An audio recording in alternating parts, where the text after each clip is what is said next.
Welcome to Dreadful Visions, where we delve into the darkest depths of horror. Don't miss out on our terrifying tales. Subscribe now and join us on our journey into the unknown. Story 1: The Cabin in the Woods.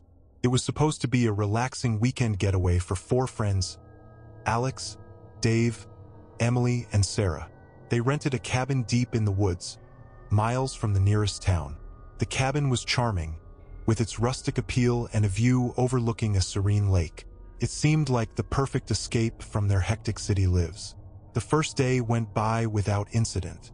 They spent the afternoon hiking, laughing, and grilling on the deck. As night fell, they gathered around the fire pit, roasting marshmallows and sharing ghost stories. The woods were quiet except for the crackling of the fire and the occasional distant hoot of an owl. But that silence didn't last.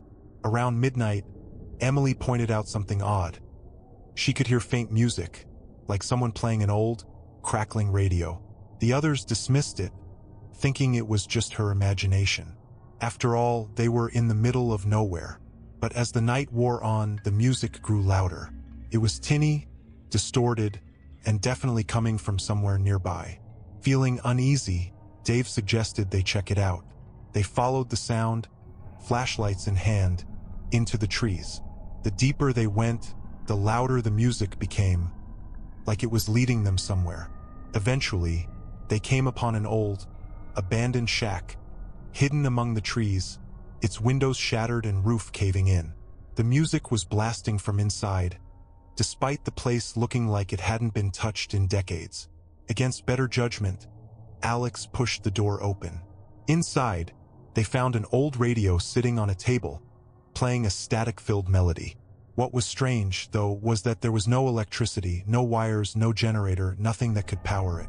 As they stood there in silence, the music abruptly stopped. And that's when they heard it, the unmistakable sound of footsteps circling the shack. They bolted back to the cabin, hearts pounding. But the nightmare wasn't over. As they locked themselves inside, trying to shake the unease, they realized they weren't alone. From the window, they saw figures standing at the tree line, motionless, just watching. There were 4 of them, barely visible in the darkness, but their presence was undeniable. Panicked, Sarah grabbed her phone, but there was no signal. The landline in the cabin was dead. Desperate, they barricaded the doors and windows, hoping whatever was out there would leave. Hours passed in tense silence, but the figures never moved. Just before dawn, the figures disappeared. The group packed up and left as soon as the sun rose, never speaking of the incident again. Weeks later, Alex found a photo in his camera roll from that night, a blurry image taken inside the shack. Standing in the background was a shadowy figure, something they hadn't noticed before. No one has been back to that cabin since. Story 2: The Stranger at the Motel. It was late on a rainy night when Megan pulled off the highway and checked into a small, roadside motel. She was exhausted after a long day of driving, making her way across the country for a new job.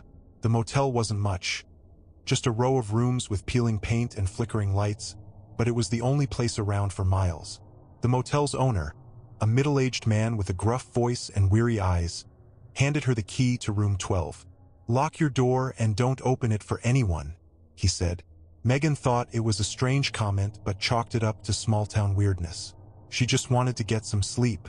Her room was basic, a little musty, but it had a bed and a shower, and that's all she cared about. After a quick rinse, she climbed into bed, the sound of rain tapping against the window lulling her into a deep sleep.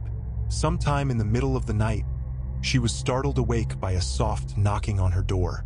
At first, she thought it was just a dream, but then the knock came again, louder this time. Groggy and confused, she checked the clock. It was 3:15 a.m. Her heart started to race. Who would be knocking at this hour? She remembered the owner's strange warning and felt a chill creep up her spine. She got out of bed and tiptoed to the door, careful not to make any noise. Peering through the peephole, she saw a man standing outside. His face was partially obscured by the shadow of his hood, but something about him seemed off. He knocked again, harder this time. Megan's mind raced. Should she open the door? Maybe he was in trouble. but something told her not to. "Who's there?" she asked, trying to sound braver than she felt. The man didn't respond. Instead, he pressed his hand against the door, his palm flat against the wood. Megan backed away slowly. She grabbed her phone, ready to call the front desk. But just as she started dialing, the knocking stopped. Silence filled the room. She hesitated, then crept back to the door and looked through the peephole again. The man was gone. Relieved but still shaken, Megan locked every bolt on the door and climbed back into bed, her heart pounding in her chest. For the next few hours, she lay awake, listening for any sound, any movement outside. At dawn, she went to check out. The owner was sitting behind the desk, reading a newspaper. Megan told him about the man knocking on her door in the middle of the night. His face turned pale. "There's no one else staying here," he said, his voice barely above a whisper. "And that room you're in, someone was murdered in there last year. A man broke in and killed a woman who was staying there, just like you." Megan froze, her skin crawling. She left the motel as quickly as she could, never looking back. Even now, she wonders who or what was knocking on her door that night. Story 3: The Cabin in the Woods. A few years ago, my friends and I decided to rent a cabin in the mountains for a weekend getaway. It was supposed to be a chance to disconnect. No phones, no internet, just nature and some good times. There were 4 of us: me, my best friend Ethan, and a couple we'd known for years, Sarah and Tom. The cabin was remote, miles away from the nearest town, and surrounded by dense forest. It seemed perfect. We arrived late in the afternoon and spent the first evening playing cards, drinking and laughing by the fire. The cabin had a cozy, rustic feel. Stone fireplace, wooden walls, old furniture. But as night fell, the isolation became more apparent. The woods outside were pitch black, and the wind howled through the trees like a distant scream. Still, we weren't worried. It was all part of the experience. Around midnight, we decided to turn in. The bedrooms were upstairs, 2 on each side of a narrow hallway. I shared a room with Ethan, and Sarah and Tom took the room across from us. As we settled in, I noticed that the cabin had an unsettling stillness, as if the woods outside were holding their breath. A few hours later, I woke up to the sound of footsteps outside. I figured it was just someone going to the bathroom, but when I glanced at the door, I saw the hallway light flickering under the door. It didn't make sense. The hallway light had been off when we went to bed. I sat up, listening. The footsteps were slow and heavy, like someone was pacing back and forth in the hallway. I turned to wake Ethan, but he was already sitting up, wide-eyed. "Do you hear that?" he whispered.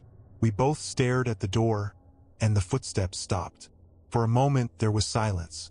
Then, a soft tapping on our door. We froze. "Tom? Sarah?" I called out, but there was no response. The tapping continued, slow and rhythmic. Ethan and I exchanged nervous glances, unsure of what to do. Finally, I mustered the courage to get out of bed. I crept to the door and looked through the peephole, but there was no one there. The hallway was empty, the light still flickering. I turned to Ethan.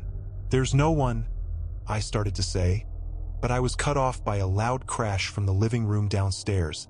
It sounded like furniture being overturned. Both of us rushed to the door and threw it open. The hallway was empty, but the crash echoed again, this time louder. We ran to Sarah and Tom's room, banging on the door. They opened it, both looking terrified. "What's going on?" Tom asked, his voice shaking. Before I could answer, the front door of the cabin slammed shut with a deafening bang. We all jumped. Grabbing a flashlight, we cautiously headed downstairs together. The living room was a mess. Chairs knocked over, books scattered across the floor, but the door was still locked. No sign of anyone. We decided to leave right then and there. None of us felt safe staying another minute in that cabin. We packed our things in a hurry and drove off into the night, not saying much. It wasn't until we were halfway down the mountain that Sarah spoke up, her voice trembling.